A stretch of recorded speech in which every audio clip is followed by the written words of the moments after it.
السلام عليكم ورحمة الله وبركاته. ازيكم يا حبايبي؟ عاملين ايه؟ معاكم ان شاء الله النهارده مطبخ نور وحبيبه.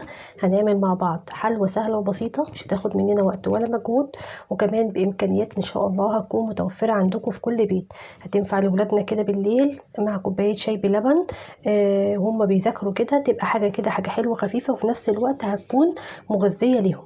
تعالوا بينا نشوف المقادير بتاعتنا ونخش على خطواتنا على طول. بس عايزه افكركم ان شاء الله باللايك وشير وسبسكرايب لو اول مره حد يتابعني، وما تنسوش تفعلوا الجرس علشان دايما تشوفوا كل اشعاراتي الجديده.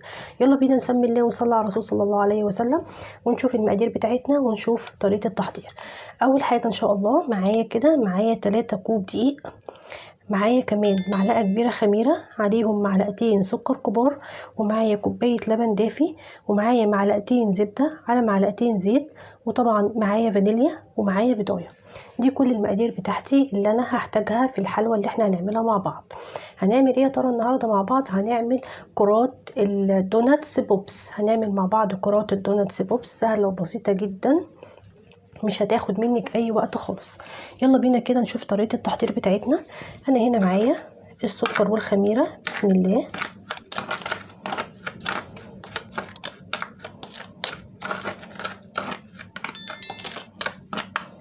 قلبت كده السكر مع الخميره، هاخد كده نص كميه اللبن،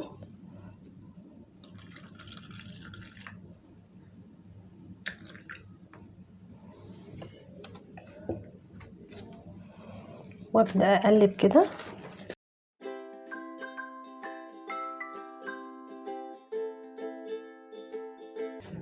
بعد ما خلطت كده الخميره واللبن والسكر معايا كده مع بعض، يلا بينا نشوف بقيه الخطوات بتاعتنا.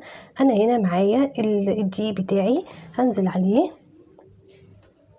بالبضايه، بسم الله.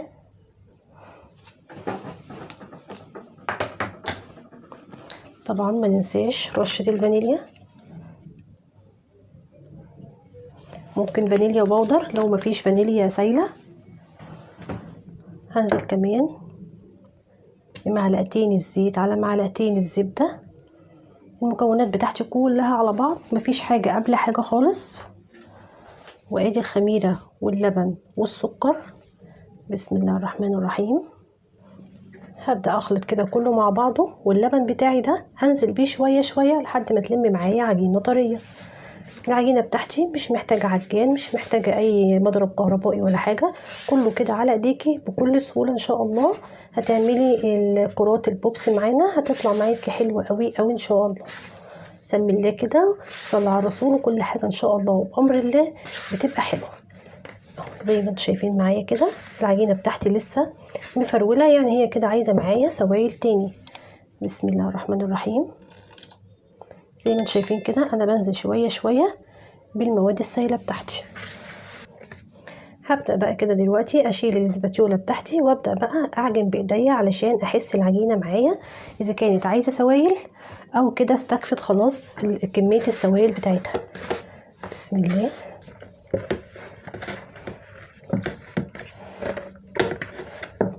العجينه بتاعتي لمت، بس انا حاسه العجينه معايا ناشفه. انا عايزه العجينه بتاعتي تكون طريه وتكون فيها تلزيقه كده خفيف، فانا هديها كمان معلقه لبن كده او معلقتين. العجينه بتاعتي هي بقت طريه، بس كل اللي محتاجاه ان انا افضل اعجن فيها 10 دقايق لحد ما تلم معايا وتبقى ناعمه خالص كده معايا خالص، تبقى وشها كده املس. انا هفضل اعجن فيها كده 10 دقايق واوريها لكم. زي ما انتم شايفين العجينه معايا، بصوا بسم الله ما شاء الله، بصوا عامله ازاي. العجينه بتاعتي قعدت اعجن فيها 10 دقايق كده على الكوانتر، اديها شمال ويمين بنفس الطريقه دي كده. اخد العجينه بتاعتي افتح والم كده لجوه لحد ما لمت معايا زي ما انتم شايفين معايا بنفس الشكل الحلو ده كده. والعجينه معايا طريه جدا جدا اهي، ما شاء الله عليها، عجينه حلوه جدا، ريحتها تحفه. معلقه الزبده اللي احنا حاطينها مع البضايه والفانيليا، طبعا هي ما خدتش معايا كوبايه اللبن كلها، هي خدت حوالي كوبايه الا ربع لبن، طبعا على حسب نوعيه الدقيق اللي انت بتستخدميه. انا الدقيق بتاعي جميع الاستخدامات. ده بيبقى حلو قوي في العجين. كل اللي انا محتاجاه بقى هجيب البوله بتاعتي فيها نقطه زيت زي ما انتم شايفين كده اهو. هحط العجينه بتاعتي واسيبها تخمر، وارجع لكم ان شاء الله نشكل العجينه ونشوف هنحشيها ازاي. بعد ما العجينه معايا اختمرت معايا بقت بنفس الشكل الحلو ده كده، يلا بينا نشكل العجينه بتاعتنا. بسم الله. انا هنا معايا كده معلقه دقيق، هرش رشه كده صغنونه كده مش كتير عشان العجينه بتاعتي ما تنشفش. بسم الله الرحمن الرحيم. شايفين العجينه ما شاء الله عليها.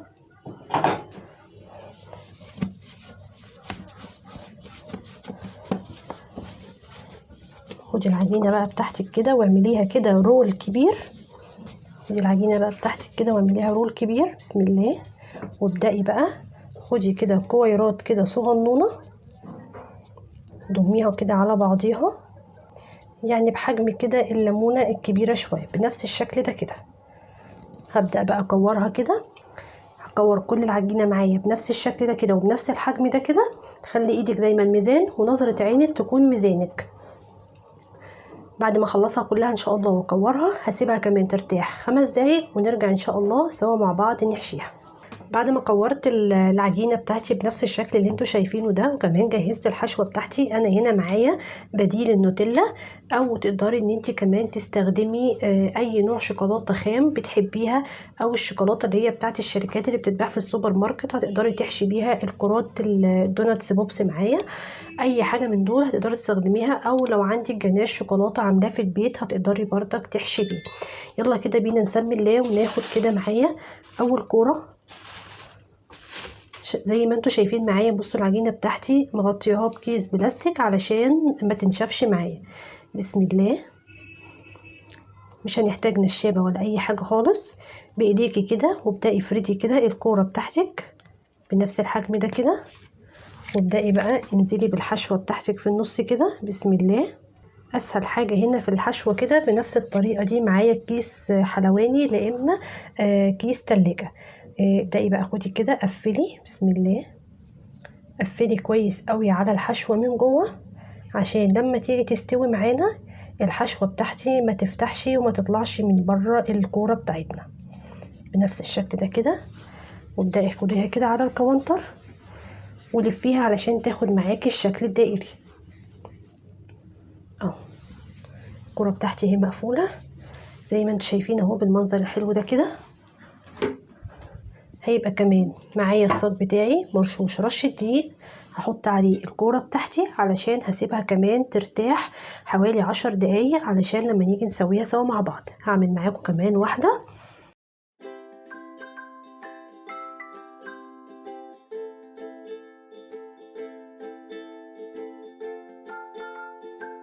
زي ما انتوا شايفين معايا بنفس الشكل ده كده. هخلص كل الكميه كلها علشان ما اطولش عليكم وارجع لكم ان شاء الله نشوف هنسويهم ازاي سوا مع بعض. وما تنسوش لو وصلتوا لحد هنا ومكملين معايا الفيديو ما تنسوش تعملوا للفيديو لايك. انا هنا معايا الطاسه بتاعتي فيها زيت سخن زي ما انتوا شايفين كده حبه حلوين. النار بتاعتي نار متوسطه، وادي الكرات بتاعتي اللي احنا حشيناها سوا مع بعض وسبناها كمان ارتاحت. يلا بينا نسمي الله ونقلي الكرات بتاعتنا. بسم الله الرحمن الرحيم. حاولي شيليها بالراحه كده خالص علشان التخمير اللي احنا مخمرينه ما يروحش منها، وما تمليش الطاسه قوي معاكي علشان تقدري ان انت تعرفي تقلبيها شمال ويمين تبقي متحكمه فيها.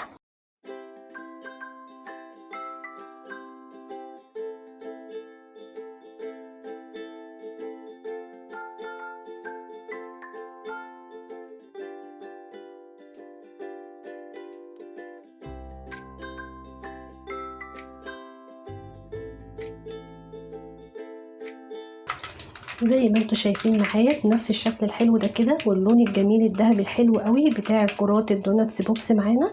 هخلص كله بنفس الشكل اللي انتوا شايفينه معايا ده ان شاء الله وارجع لكم بالشكل النهائي. بعد ما خلصت معايا الكرات الدوناتس بوب بنفس الشكل الحلو ده كده زي ما انتوا شايفين ما شاء الله عليها بجد حلوة جدا وتحفة. الولاد هيفرحوا بيها قوي وهيبقوا مبسوطين بيها جدا كده لما تعملها لهم كده بالليل في السهرة كده وهم قاعدين بيذاكروا مع كوباية الشاي باللبن كده قبل النوم. هيبقوا مبسوطين بيها جدا جدا ان شاء الله. اتمنى فعلا ان انتوا تجربوها، هتعجبكم جدا وهتعجب الولاد قوي. تعالوا بينا كده نفتح ونشوف شكلها كده من جوه عامل ازاي. بسم الله الرحمن الرحيم. بصوا اللون بتاعها ما شاء الله حلو قوي. بسم الله. شايفين معايا بقى المنظر والشوكولاته جوه كده سايحه حاجه بجد وهم. العجينه بتاعتي حلوه جدا وهشه كده من جوه، علشان وفرت لها كل عوامل النجاح. التخمير اللي بعد العجن والتخمير اللي بعد التشكيل، كل ده كده بيخلي معايا العجينه بتاعتي ناجحه وهشه زي ما انتم شايفين كده. وكمان مش شاربه زيت، هنبقى قلقانين ان هي تكون شاربه زيت كتير، لا خالص والله ما فيهاش اي نقطه زيت خالص. حتى انا ما جففتهاش كمان على مناديل مطبخ ولا حاجه، انا طلعتها في الطبق على طول زي ما انتم شفتوا. معنى كده ان هي مش شاربه اي نقطه زيت خالص، زي ما انتم شايفين المنظر الحلو ده كده، ما شاء الله عليها. لما تجربوها ان شاء الله بنفس الشكل الحلو ده هتعجبكم، شكل وطعم بجد حلو قوي. وكمان انا هنا معايا سكر بودر، يعني كمان ممكن كده اروح شوية سكر بودر بنفس الشكل الحلو ده كده، حاجة كده خفيفة تديلها شكل كده زي التلج كده عليها من فوق، بنفس الشكل ده كده زي ما انتم شايفين ما شاء الله عليها. اتمنى فعلا ان انتم تجربوها، تدوا للولاد معاهم حاجة كده مغذية فيها كلها مكونات البيض واللبن، كلها حاجات كده تقوي المناعة. اتمنى ان شاء الله ان الفيديو بتاعي النهارده يكون عجبكم، ما يكونش كبير عليكم. ما تنسونيش بقى في اللايك وشير وسبسكرايب وتفعيل زر الجرس ودعوة حلوة من قلبكم مع مطبخ نور وحبيبة. واستودعكم الله واقول لكم السلام عليكم ورحمة الله وبركاته.